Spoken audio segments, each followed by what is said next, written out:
자, 오늘 해볼 이야기는 조금은 무거운 주제일 수도 있습니다. 어제 실시간 검색어에도 오른 여중생 추락사예요. 원래 저는 이런 쪽으로 잘 모르기 때문에 이런 영상은 안 찍으려고 했어요. 하지만 이거는 좀 아닌 것 같아가지고 말을 한번 해보겠습니다. 22일 새벽 어느 아파트 화단에서 13살 여중생이 숨진 채 발견이 되었다고 해요. 보통 추락사 같은 사고일 경우 이렇게 공론화가 되지는 않죠. 그럼 왜 이렇게 말이 많냐? 그 이유는 이 학생이 독감을 앓고 있었으며 독감 치료제인 타미플루를 복용하였다고 해요. 이 사건에 대해서 아예 모르시는 분들은 이게 뭔 상관이냐 이렇게 궁금해 하실 수도 있어요. 유가족들의 주장에 의하면 타미플루의 부작용에 의한 사고라고 합니다. 이 학생의 어머니의 말을 보면 아이가 천장에서 이상한 소리가 들린다고 식탁 쪽으로 가야 하는데 베란다 쪽으로 나가는 거예요. 약 부작용이 맞아요. 저희들은 그렇게 확신해요. 이렇게 말을 했다고 해요. 그러니까 타미플루를 복용해서 정신 이상을 보이면서 추락을 하게 됐다는 거죠. 원래 타미플루 부작용은 구토와 울렁거림과 같은 가벼운 증상이 대부분이지만 환각이나 창란 증상도 있다고 해요. 제가 기억하기로는 옛날에 신종 인플루엔자가 한창 돌았을 때 많이 먹었던 걸로 기억을 해요. 그때 약이 부족하다는 말까지 있었던 것 같아요. 아무튼 이런 부작용이 있었다니 조금 충격이네요. 일단 아직까지는 이 학생이 이 약의 부작용 때문에 추락했다는 확실한 사실은 없다고 해요. 하지만 제가 봤을 때는 자살보다는 정황상 약의 부작용 때문에 추락한 게 맞아요. 유가족들에 의하면 이 학생이 친구들이나 부모님과의 관계도 매우 좋았고 너무나 밝은 아이였다고 해요. 게다가 학교에서 부학생 회장 선거에 당선이 돼서 매우 기뻐했다고 해요. 그리고 타미플루 부작용으로 인한 사고가 이번뿐만이 아닙니다. 2009년에는 14살 중학생이 타미플루를 복용 후 아파트에서 뛰어내려 크게 다친 사례가 있다고 합니다.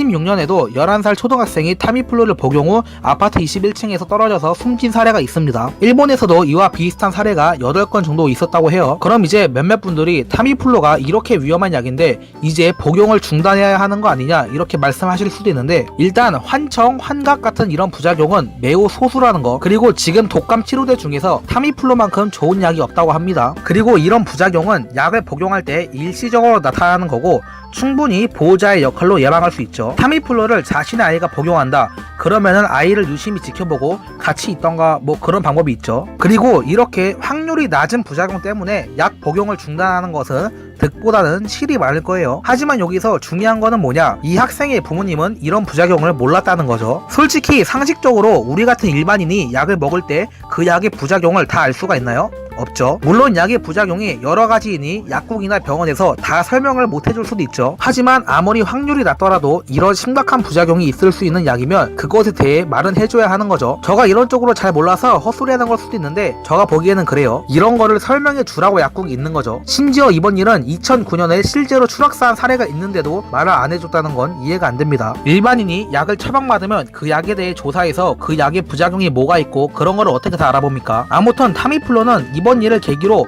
공론화가 되었으니까 이런 일이 또 일어나지는 않겠죠. 하지만 아직도 어떤 약에는 우리가 모르는 치명적인 부작용이 있을 수도 있어요. 언제든 이런 일이 다시 일어날 수가 있는 거죠. 이번 일로 인해 이런 일이 안 일어나게 정책을 마련하던가 약사분들도 많이 바뀌어야 될 것 같아요. 마지막으로 네티즌들 댓글 반응 보고 마치도록 하겠습니다. 약사는 뭐하는 사람이냐? 왜 의사만 사과함? 이럴 거면 의학 분업 왜 했나요? 돈만 밝히는 깡패 집단 약사들. 약사가 복약지도 해주는 꼴을 못 봤다. 그냥 약 판매원. 우리나라도 약 8년 전에 신종플루 유행했었지. 그때 일본 사례를 들어 추락사 위험 있다고 뉴스에 크게 나왔다. 우리나라 국민들은 본인이 의사보다 똑똑하다고 생각한다. 약을 살 때 의사 설명을 듣기 귀찮아하고 약 설명서는 읽지도 않아. 이런 어마어마한 일에 왜 조용했을까? 추락사 몇 년 전 발생한 기록이 있는데 뭐 이런 경우는 다 있어요. 독감에 타미플루 먹는 건 대다수 국민들도 다 알고 있어요. 근데 왜 부작용은 그동안 알려지지 않았을까요? 여러 가지 반응이 있네요. 근데 어찌됐든 우리가 약을 처방받을 때 약의 부작용에 대해 잘 알 수가 없다는 건 사실이니까 바뀌어야 되는 건 맞아요.